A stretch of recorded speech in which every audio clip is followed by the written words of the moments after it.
Pobre crecimiento de la economía colombiana para el tercer trimestre del año alcanzó el 1,2%. 186.000 hectáreas equivalentes al departamento del Quindío y más grandes que Bogotá fueron ocupadas por las autoridades con fines de extinción de dominio a la guerrilla de las FARC. Timochenko explica su idea del gobierno de transición que generó inquietud en varios sectores políticos. ELN dice que peligra la vida de Odín Sánchez y de la mesa de conversaciones por recientes operativos de la fuerza pública en el Chocó. 5 universidades públicas del país más el Instituto Técnico Central le ofrecen al gobierno y a las FARC educación para los excombatientes en las zonas de preconcentración de las FARC. Madres comunitarias sí tienen derecho a recibir pensión, advierte la Corte Constitucional al ordenarle al ICBF el pago de prestaciones sociales a 106 mujeres. Trauma en Bogotá por fuertes lluvias que generaron inundaciones en la capital del país. Hay demoras de al menos 90 minutos en vuelos nacionales e internacionales en el aeropuerto El Dorado. 9 millones de toneladas de alimentos se desperdician anualmente en el país, que alcanza para alimentar a 19 millones de personas. Desde Cartagena, el presidente Juan Manuel Santos anunció reformas a la ley de contratación. Superintendencia de Salud sancionó a 15 IPS del país con más de 4.000 millones de pesos por fraude en el cobro del SOAT. Así se alistan Nacional, Millos, Medellín y Santa Fe para cuartos de final. Zidane dice que si él fuera James, no se iría del Real Madrid. Justo Barcelona y Pineda Cobalín son los invitados internacionales a la cuarta versión del Barranquilla Fashion Week. Al final de la emisión, los espero desde la Puerta de Oro de Colombia. El tercer festival Ni con el pétalo de una rosa se une a la conmemoración del Día Internacional de la Erradicación de la Violencia contra la Mujer.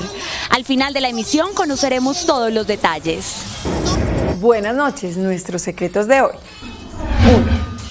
1. Nace nuevo escándalo en el caso de las pirámides. 2. Carta del secretario de Salud de Bogotá sobre el caso de niños muertos en la capital. 3. Concejal plantea debate sobre la muerte de niños por desnutrición en Bogotá. 1, 2 y 3 al cierre.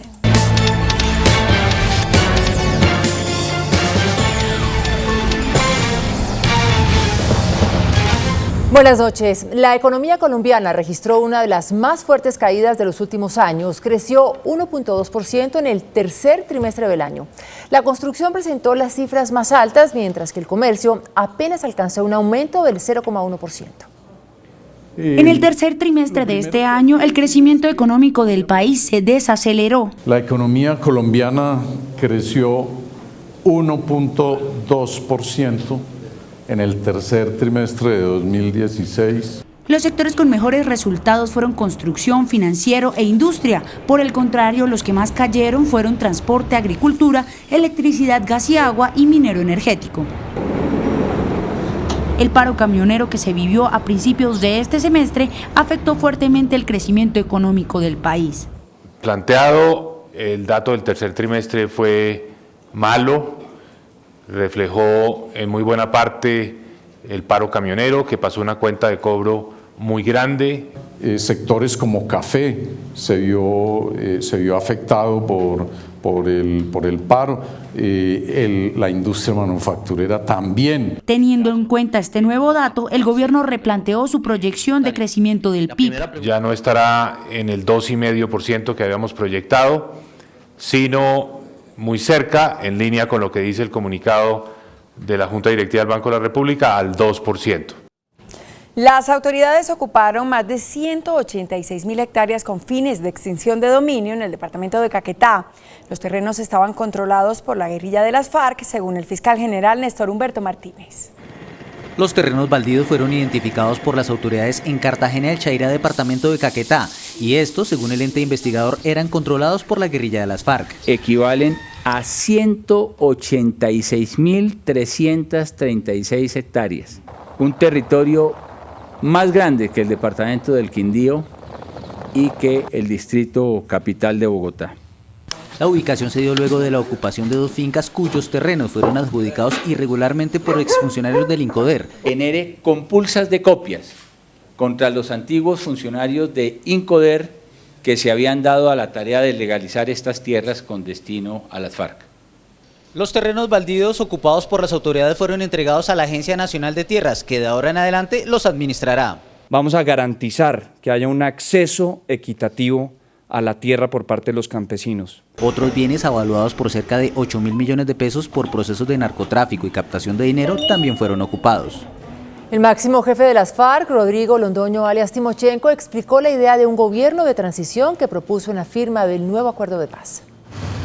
El jefe de las FARC hizo un llamado a los dirigentes de los partidos que han manifestado su intención de apoyar los proyectos y reformas para implementar el acuerdo de paz. A que construyamos una candidatura que recoja todas las aspiraciones de los que quieren la paz y que garanticen la continuidad de estos acuerdos.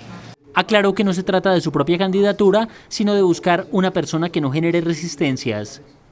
En el marco de la dinámica política colombiana normal, es que ya comenzó la campaña electoral. Hay los sectores que se oponen a la paz ya están haciendo campaña electoral, están posicionándose en función del 2018. Entonces, ¿por qué los que queremos la paz no comenzamos desde ahora a hablar?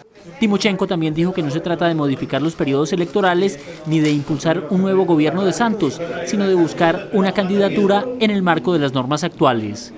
El ELN advirtió que peligra la vida del excongresista Odín Sánchez y también el inicio de la mesa de conversaciones con el gobierno por el aumento de operaciones militares en el departamento del Chocó.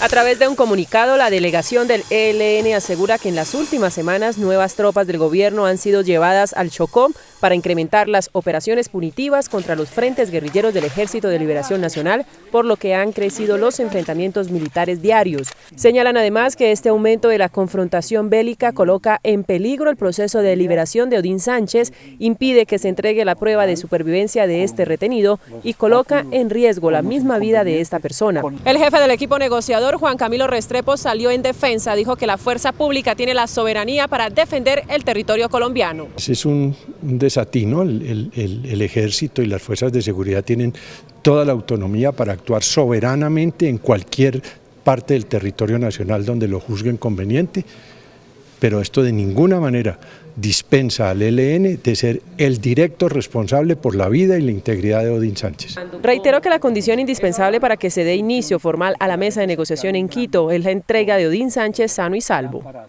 El sistema universitario estatal, compuesto por las universidades públicas del país, ofreció al gobierno y a las FARC la formación académica de los excombatientes.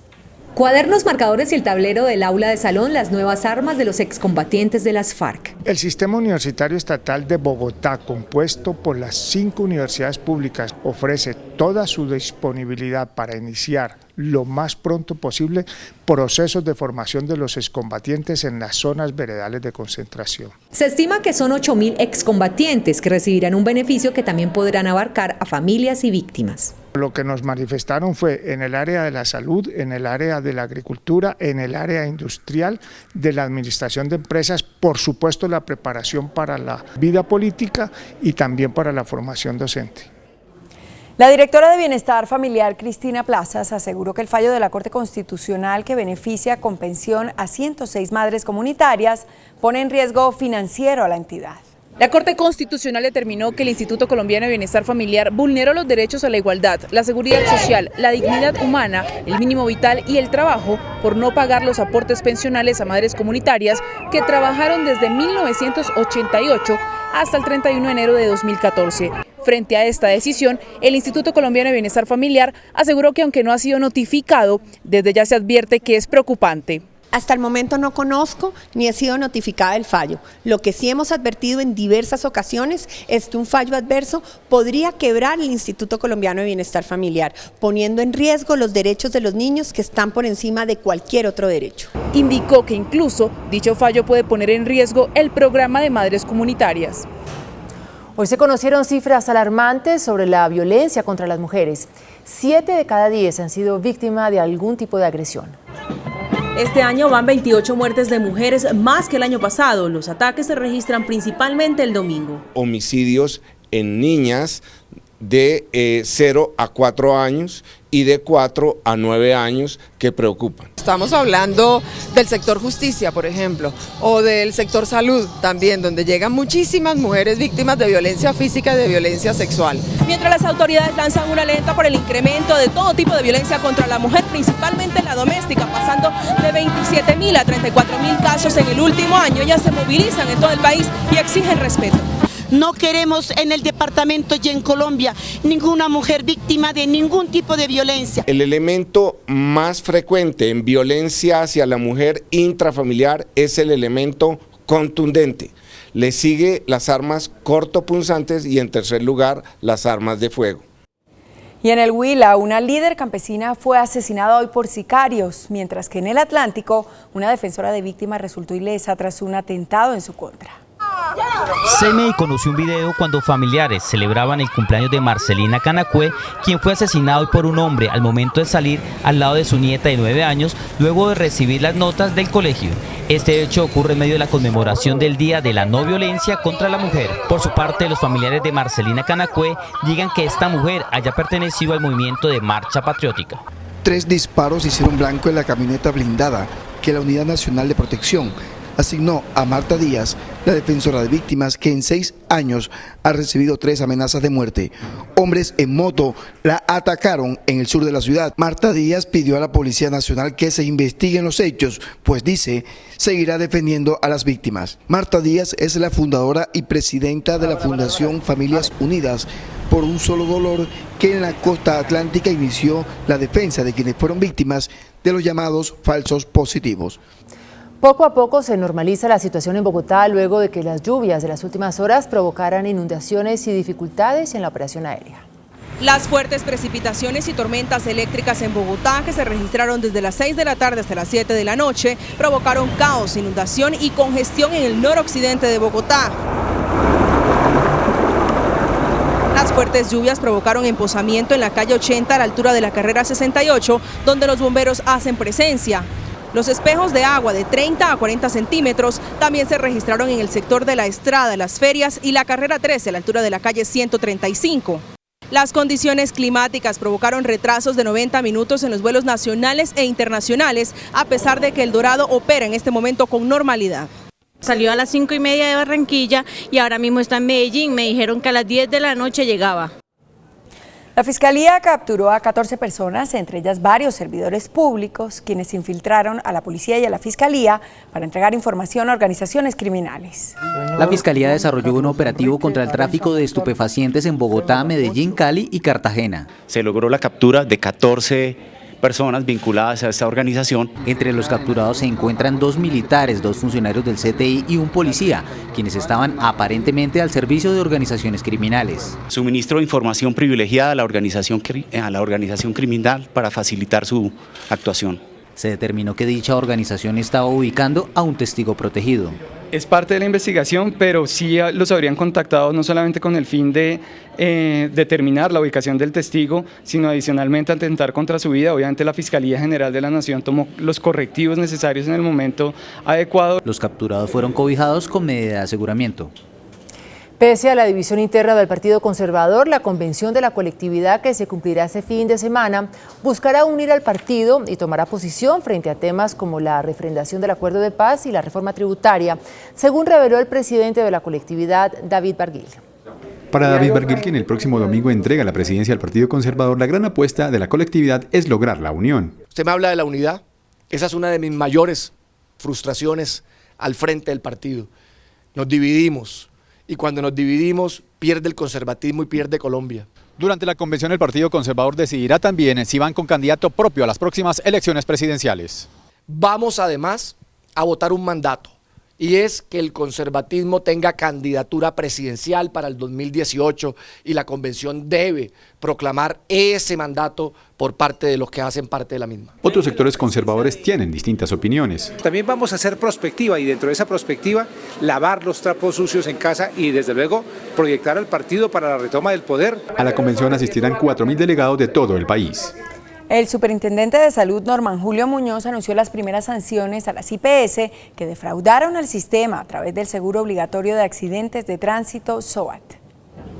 La Superintendencia de Salud sanciona a 15 IPS por fraude en el cobro del Seguro Obligatorio de Accidentes, SOAT, La investigación permitió identificar facturación a personas que nunca habían sido atendidas, es decir, pacientes fantasma, doble cobro por el mismo servicio, inconsistencias en los soportes de pago, entre otras irregularidades. Las sanciones son por cerca de más de 4.000 millones de pesos. La IPS, Servicio de Emergencia Básica Inmediata de Cali, Valle del Cauca, la institución con la sanción más alta, 1.034 millones de pesos, seguido de Urgencias Médicas de Buga Valle, con 689 millones de pesos, y Vidacop de Barranquilla Atlántico, 551 millones de pesos.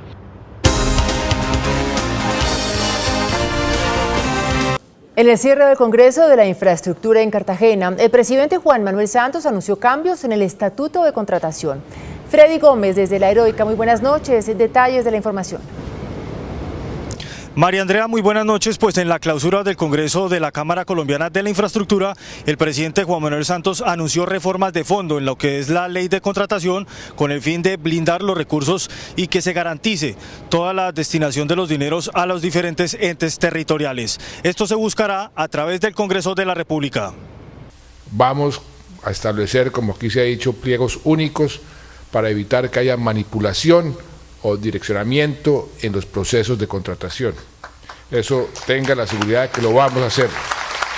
El mandatario afirmó que varias entidades y sectores están adoptando medidas para proteger los recursos.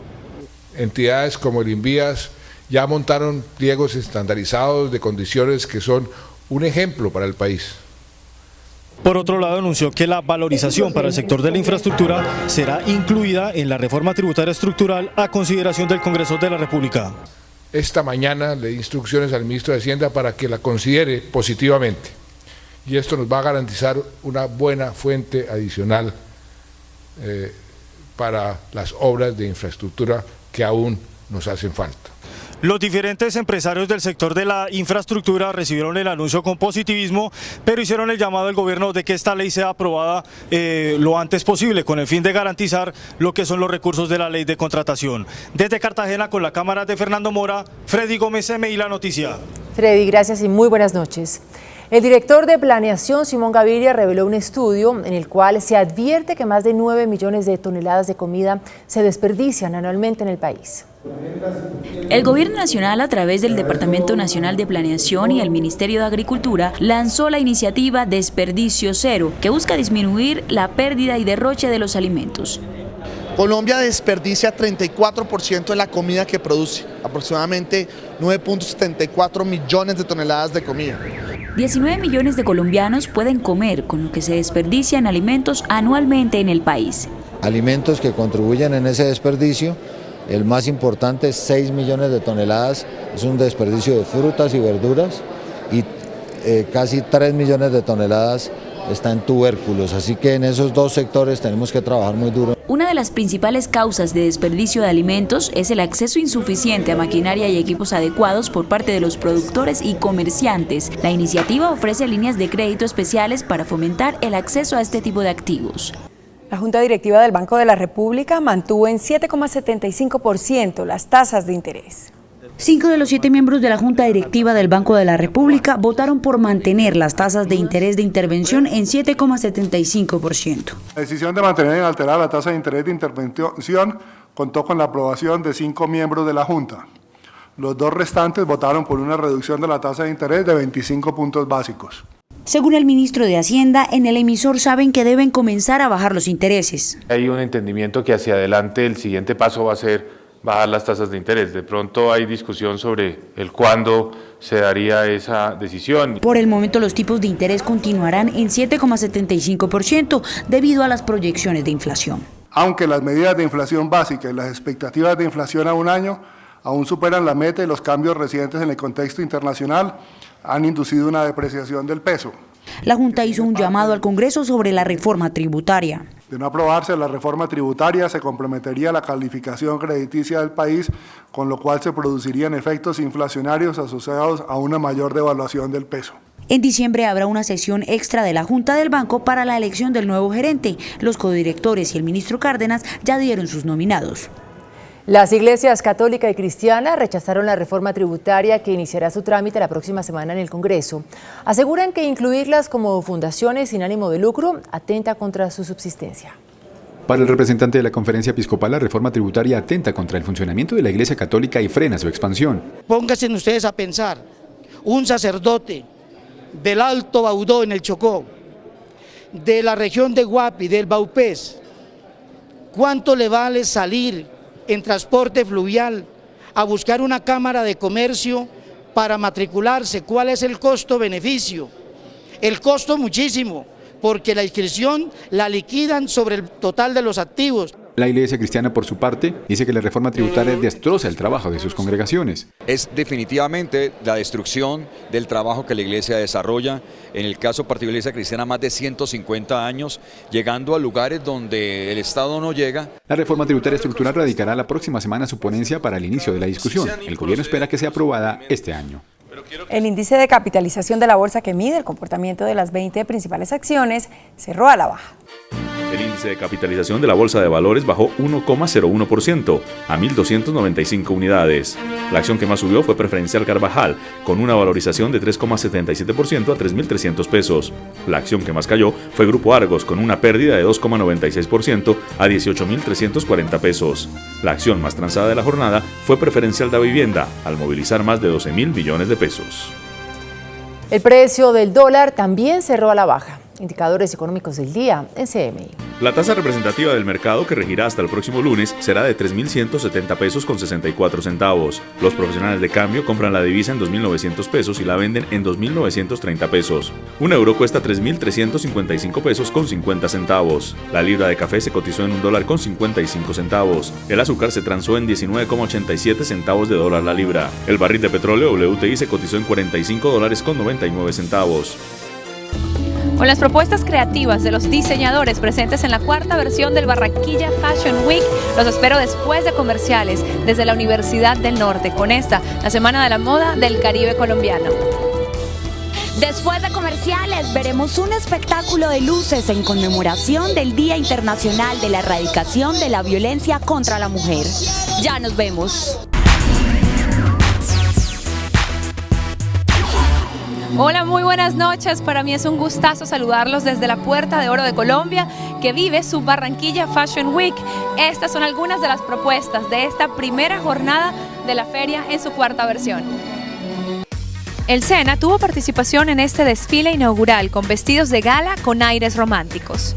El color perla, el dorado, el cobre y todo el universo de los metalizados que tienen su reino en la noche se desplegaron en las propuestas.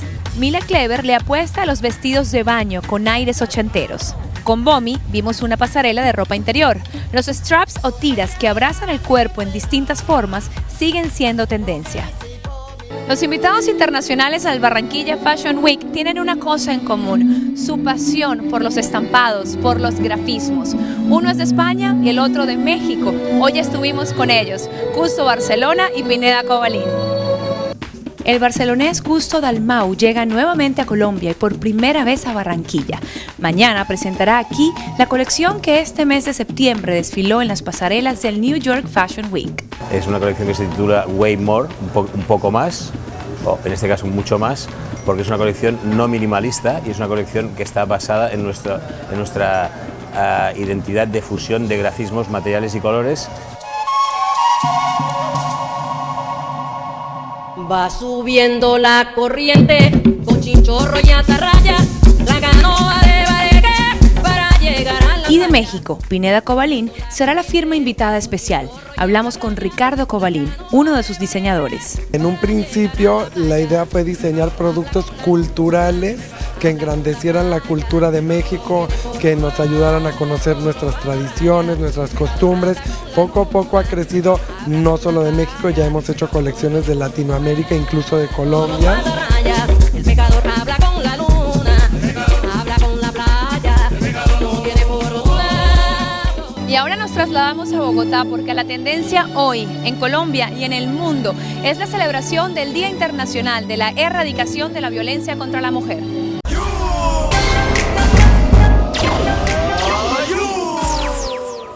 Con un espectáculo de luces, Casa S tomó la Plaza de Bolívar para conmemorar el Día Internacional de la Erradicación de la Violencia contra la Mujer.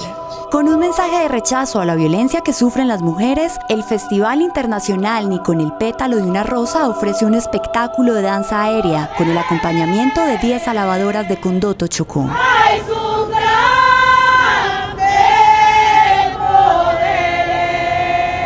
Es un momento de cuidarnos, de tener conciencia, de no ponernos en riesgo. Las mujeres sabemos que hay lugares en este país a los que no podemos acceder por muchas razones. Los integrantes de Victus, laboratorio de reconciliación que reúne en escena excombatientes y víctimas de conflicto, también fueron partícipes de este acto artístico, basado en una experiencia audiovisual y corporal poética. A un mes de que inicie la Feria de Cali en la Sultana del Valle ya se realizó su lanzamiento, con teatro y por supuesto con música y baile. Con la presentación de Papo Sánchez, ex vocalista de la orquesta de Willy Rosario, se realizó el lanzamiento de la Feria de Cali número 59. Este año la administración municipal dedicará más espacio para que los asistentes puedan disfrutar de los espectáculos de manera gratuita. Este año hemos logrado poder involucrar a más de 100.000 personas adicionales que van a entrar gratuitamente al salsódromo, a los desfiles. La Feria de Cali inicia oficialmente el 25 de diciembre con el salsódromo, donde más de 2.000 bailarines recorren 2 kilómetros a ritmo de salsa. La clausura es el 30 de diciembre. Más de 200 orquestas estarán presentes en esta edición. Que tengan un muy feliz fin de semana. Nosotros nos vemos el lunes desde Bogotá. Chao. Después de la pausa, nuestros secretos de hoy. 1. Nace nuevo escándalo en el caso de las pirámides. 2. Carta del secretario de Salud de Bogotá sobre el caso de niños muertos en la capital. 3.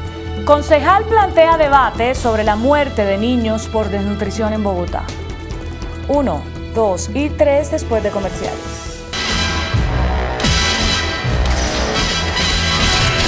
Nuestros secretos de hoy. 1. Las cosas que solo pasan en Colombia.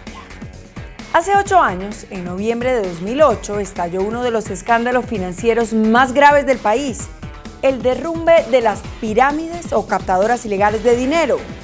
Una de las primeras en caer fue Grupo G, una firma que operaba en Cundinamarca y ofrecía rendimientos hasta del 100% en 6 meses a los incautos inversionistas que debían depositar 1 millón de pesos. Con esta falsa promesa se logró captar 48.000 millones de pesos. Tras la intervención y liquidación de la pirámide, se hizo un inventario de bienes para embargar, rematar y reparar a las víctimas. Dentro de esos bienes se encontró un lote en Zipaquirá que pasó a embargo. Desde hace 3 años, la Superintendencia de Sociedades ha pedido a la Oficina de Registros Públicos de Zipaquirá que levante el embargo. No ha sido posible obtener respuesta alguna. La paciencia de la Super se agotó. Emitió hoy un oficio en el que le da 5 días de plazo a la Oficina de Registro de Zipaquirá para levantar el embargo del lote. Si no lo hace, le aplicará multas sucesivas hasta por 140 millones de pesos. ¿Será que ahora sí responde la Oficina de Registro de Zipaquirá? 2. Anoche solicité públicamente en esta sección una respuesta del señor secretario de Salud de Bogotá, Luis Gonzalo Morales, sobre por qué morían tantos niños de bajos recursos en Bogotá por desnutrición y otras enfermedades, a pesar del alto presupuesto de esa secretaría. El señor secretario Morales me responde y, entre otras cosas, dice: en los casos citados, efectivamente se han reportado ante el Instituto Nacional de Salud 12 muertes por desnutrición infantil durante este año en Bogotá. Casos que, luego de ser analizados por la Secretaría de Salud, se concluye que 2 de ellos fueron plenamente confirmados, 4 fueron procedentes de otros municipios, es decir, niños que no eran de Bogotá, pero que fallecieron en la ciudad. 1 por causa asociada, 2 sin confirmar y 3 descartados. Sobre los casos de mortalidad por enfermedad diarreica aguda, se menciona que se han presentado 6 muertes en Bogotá durante el 2016. Luego de la revisión, 4 fueron descartadas por esta causa y los 2 restantes proceden de otros municipios, lo que señala que en 2016 no se han presentado casos de muertes por diarrea aguda oriundos de la ciudad. Por último, en el caso de las muertes por enfermedad respiratoria aguda, de los 123 casos registrados en el CIVIGILA, 78 fueron confirmados por la Secretaría, situación que igualmente se presentó en casi todo el resto del país y que posiblemente esté asociada al fenómeno climático anormal experimentado durante este año. A todo lo anterior debe agregarse que más del 80% de la población bogotana se encuentra afiliada a EPS privadas, a quienes también les corresponde adelantar las acciones de promoción y control de estas patologías, teniendo en cuenta que la mayoría de estas muertes se presentan en sus afiliados. Muchas gracias por la oportunidad. Cordial saludo, Luis Gonzalo Morales. 3. Sobre este tema de la muerte de los niños en Bogotá, hay varios puntos que vale la pena aclararle al señor secretario de Salud, doctor Morales. Primero, los sistemas de salud de Bogotá no pueden negarse a ningún ser humano, y menos a un niño, provenga de donde provenga. Esa afirmación del secretario en el sentido de que la muerte de los niños ocurrió porque no eran de Bogotá es absolutamente inhumana. Segundo, aún hoy, en la página web del Instituto Nacional de Salud, en su link CIVIGILA, aparece como casos confirmados la muerte de 12 niños por desnutrición infantil, 6 por enfermedad diarreica y 123 por infección respiratoria aguda, todas ocurridas este año, como lo denunció el concejal Antonio Sanguino. Tercero, no tiene sentido cristiano que el secretario enumere los casos de los niños muertos por una u otra razón, como si una sola muerte de un niño por negligencia no fuera irremediable. Cuarto, he dirigido copia de la comunicación del secretario al concejal Antonio Sanguino para que él, si así lo considera, lo cite a debatir un tema tan grave en la plenaria del Consejo de Bogotá. Ojalá el presidente del Consejo, doctor Roberto Inestrosa, permita realizar el debate, porque hasta ahora lo tiene bloqueado. Hasta el lunes, que descanse. Estos son los ganadores del programa Pregunta Yamil. Y la sabana te espera, cántame a las caseras donde la vaca maranta, donde la vaca maranta, el becerro que amamanta va corriendo a la laguna, va corriendo a la laguna, a ver sonreír la luna en la quietud de las aguas, en la quietud de las aguas, matorral de anchas majaguas donde se para el carrajo. El Juzgado Primero Especializado de Bogotá ordenó la extinción de dominio de todos los locales de drogas La Rebaja y Copservir, al determinar que dichos bienes fueron traspasados irregularmente por los extraditados hermanos Gilberto y Miguel Rodríguez Orejuela. Hasta aquí las noticias, gracias y buenas noches. Nos vemos el lunes como siempre en CMI, La Noticia.